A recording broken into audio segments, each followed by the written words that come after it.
Assalomu alaykum. Bugun sizlar bilan birgalikda lavash xamiridan tez va mazali tayyor bo'ladigan xonim tayyorlaymiz. Mana shu lavash xamiridan foydalandim.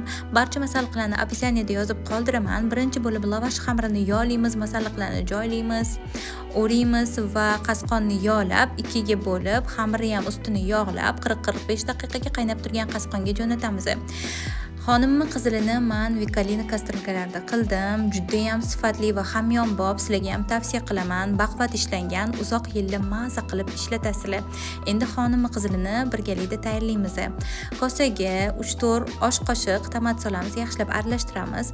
Vikolina kastrulkalarga yog' solamiz, qizdiramiz, ketidan piyoz solamiz, uni yaxshilab qovurib, qirg'ichdan chiqarilgan pomidor solib, yana yaxshilab qovuramiz.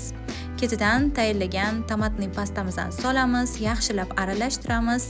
1 choy qoshiq tuz, 1 choy qoshiq shakar solamiz va qizilimiz ham tayyor. Xonimimiz ham pishdi, juda ham chiroyli bo'lib chiqdi. Ustiga qizilini solamiz, issiqqina qilib dasturxonga tortamiz. Yoqimli ishtaha. Kanalimga obuna bo'lishni, like bosishni va kommentariy yozishni unutmang.